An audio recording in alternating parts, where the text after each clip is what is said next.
Good morning, welcome to A Foreigner in the Philippines. Our recent videos and answering of comments about earnings have sparked a lot of comments. What can we say about earnings on YouTube? Well, if we talk only in proportion, direct ratio to how much we earn, we won't have very much to say. Because we live in, for Beth and I, because we live in a pesos financial situation, right? It's a pesos economy, and because of that, and we're getting paid in dollars. Dollars is an absolute pittance. We would earn a pittance in dollars, probably barely minimum wage in America, and that's whatever we earn. You have to look at, there are two of us earning that money, so split down the middle, and it amounts to very poor. You have to do vlogging because you like it. You have to love it. It consumes your life to a great degree. As you're probably seen, Beth would have us on video at dinner, actually putting the food into our mouths. You may have heard me say, well, switch off the camera. We're not. It's not the zoo. It's not feeding time at the zoo. So you have to reach a point where you temper your video making so that it doesn't actually consume your life. So is that a complaint? No, because we do what we do because we love it. Now, for us in particular, it amounted to a way in which we could do other things. We found a way to help. We found a way to produce, to create change in our community, and we took that. And something about, there's an indefinable thing that happens. Very, very difficult to judge what. Difficult to judge what you're doing is producing what kind of change. I remember an author when I was in Fort Myers. There was an author there who had written a book. She used to write feisty and slightly caustic accounts of her experiences in marriage, which apparently she hadn't had too much luck. So she wrote these funny accounts that were based on those things, and she became quite popular in that area. She was a funny lady. Now, at one point she did what was a giveaway. Amazon allow you to give away books. Now, the funny thing is about giving away your books for nothing is that it seems to generate sales after the fact. So on Monday and Tuesday you offer, anybody can come and download your book for free, and then Monday, Tuesday you're giving away, and after, say, Monday and Tuesday, Wednesday you might find a surge in sales. It's difficult to account for what that is. I'm sure that everybody will have their own theories about that, but one of the things that was difficult to fathom was one particular book that she offered a giveaway on, and 10,000 people downloaded the book. And this particular lady had two people that worked with her on marketing. So she was the equivalent of me in our little channel, and the other two people were the equivalent of Beth. And so Beth was doing, although Beth does so much more than just marketing. So the obvious thing is to try to learn what the lesson is. Why did that particular book that particular thing, why did it create such an incredible interest? And they couldn't work it out. It just was inexplicable. It was just one of those things that happened. Now when you go, in other words, they couldn't apply logic to it. They couldn't let logic get in the way of a good story. So in trying to work that out, it brings you back full circle to when groups like Social Blade will give you all the information about everything. We go on Social Blade and read about our channel and are amazed at what we see there. Now, I had one comment which I have to admit annoyed me. The man said at the time that you there was one particular video where Beth had explained what we earned, and it was some time ago that she did this, and at that time what was pointed out was that the man said, at the time that you released this video, you stated that you had 13,000 subscribers, and you stated that your income from those 13,000 was X amount. I think at the time it was something like 1,333.60 income. So he said that's what you stated it was. Now you have 120 plus thousand subscribers. Therefore, this if we count that as 10 times your subscribership at that time that you released that video, you must be earning. And then he did some for me very simplistic maths. He just timed everything 10 times. What's impossible to do on this is that you cannot duplicate the exact thing that happened any more than my author that I cite as an example could work out what the heck happened at 10,000, whereas she might have one time have given away a couple of hundred books. Suddenly 10,000 people flooded in and snatched up the book. What happened? It was one of those, what the heck happened? And when you try to just say, oh well, now we have 10 times the number of subscribers, gosh, if only it happened that way. Now, a little while ago, when we'd been stopped from helping people, criminals that we are, we had a surge in our subscribership. What happened? Well, this was about April last year, and something happened. It was like the Joseph Heller book. Something happened. Something happened. We don't know what happened. Did anybody find out what happened there? We didn't know. But at one point, let me say now that our present, what's called our plus subscribers, that means that they calculate in some indefinable way how many subscribers, if this continues to happen that way and plus the other way and then upside down and this way and that way, you will have an extra 11,500 subscribers for a month. That's the present prediction. That's the computer model that they've worked out based on some logarithms. Don't know what the hell that means. Terrible at maths myself. And they worked out, well, if this goes and that goes and all things being considered and it doesn't rain on Monday, then you'll have 11,500 new subscribers. So this may or may not work. Now, last April, we suddenly just, our subscribers escalated at an incredible rate.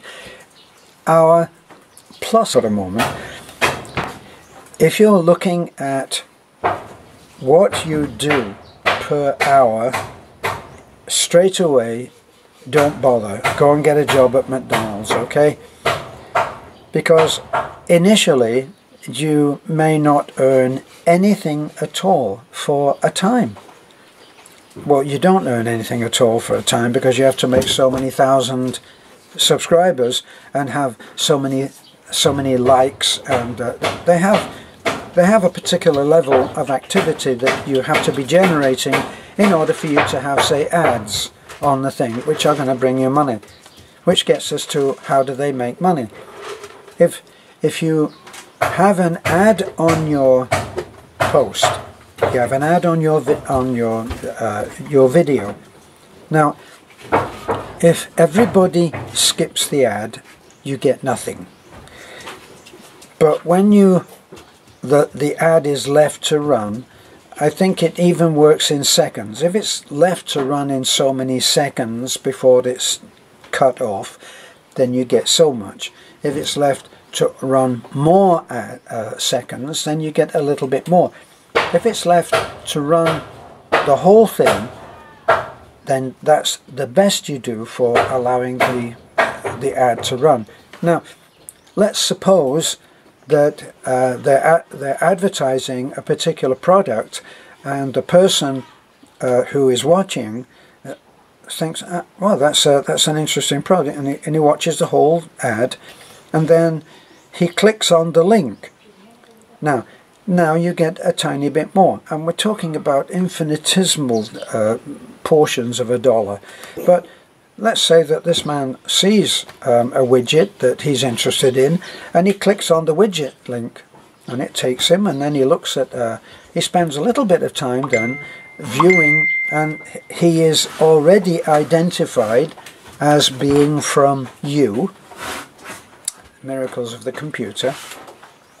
And then he looks at all the widgets, and he goes through the whole catalogue of widgets, and then he decides that he's going to take advantage of the offer of 6 widgets for only the price of 3, and he clicks on it, puts his card in, and a sale is made for $20, or what's the, I think the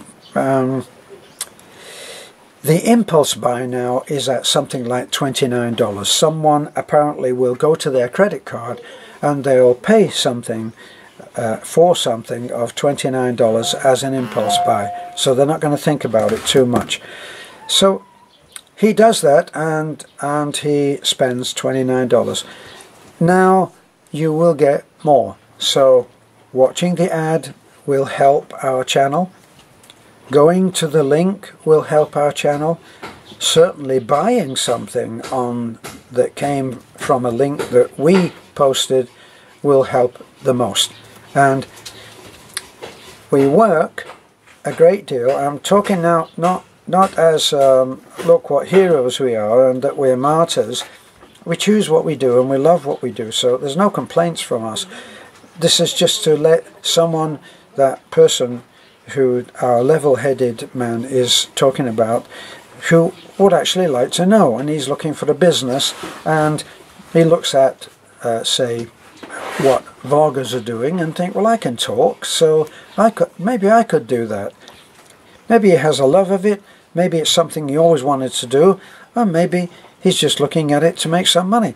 Whichever it is, that all of those intentions will actually influence the success of the channel.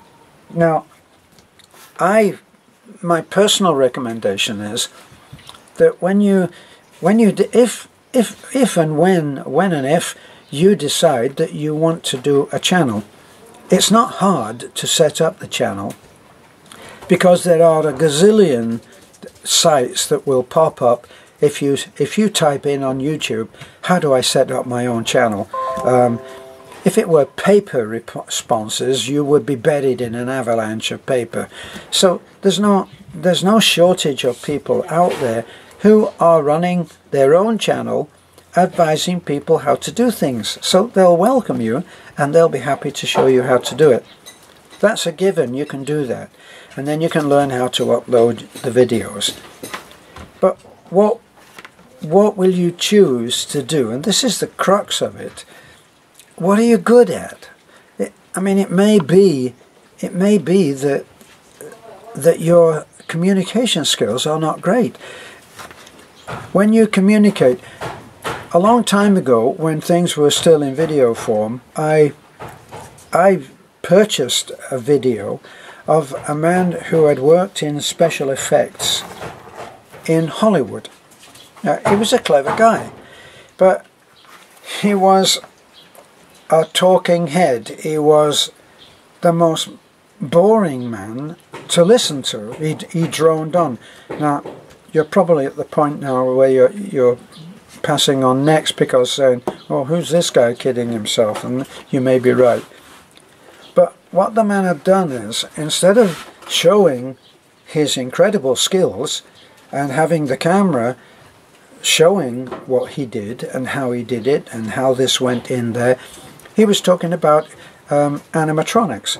And he was very skilled. He could make a puppet and he could make it move, and he knew how to make the mechanism for the eyes and how to make the mouth move, where you should put your hand, and he could do all of these things, and he could do them very, very well.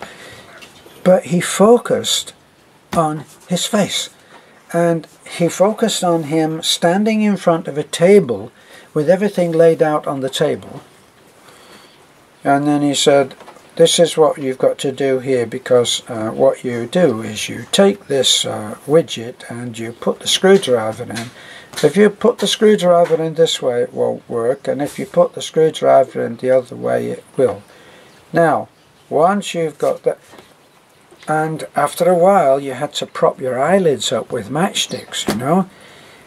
Now, what he had done is he had found something that he loved doing and was good at, but he focused on something that he was not good at.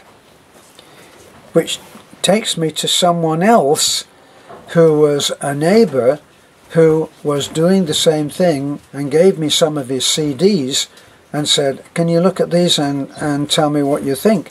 And I told him the same thing that I've just told you about our animatronics man. You can't just stand there if you have no expression on your face and you don't know how to speak in an entertaining, anecdotal way. Some people have a knack of being able to illustrate something by pulling up some funny anecdote that demonstrates exactly what they're trying to say. And those are the people who are captivating speakers. Those are the people that you listen to even if you don't actually want to know about the subject that they're saying. For instance, I am not a lover of football. I would be asleep in a very, very short time in an American football game, and yet I can watch a movie which is in the sport of American football, because the filmmaker is focused on the story and not on the actual game. The game allows the director, the writer, the screenwriter to put a human interest story together which will captivate you. Whether you like American football is neither here nor there.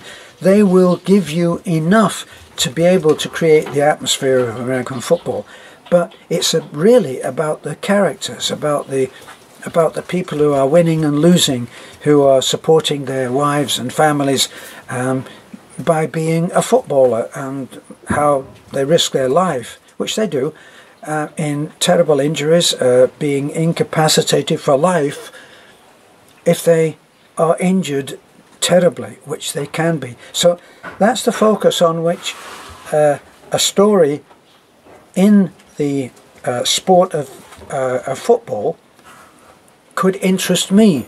It's the emphasis of where you put that, and the screenwriter and the director would be skilled in putting I don't know, like floating like a boat on a lake, floating the story on the sea of the football game. So if you are the person who is interested in setting up a vlog, find out what your strengths and weaknesses are. That's the thing. And then once you have found that out, there are a lot of people out there who are not captivating speakers and yet have a fascinating blog because they're running stories which are riveting. So you have to find out what your strength is, work on your strength, and be aware of your weaknesses and focus where you're going to vlog accordingly. So that's what you have to do. Now, as far as being able to calculate what you will or won't earn, that's going to be I think that's going to be a leap of faith, unless you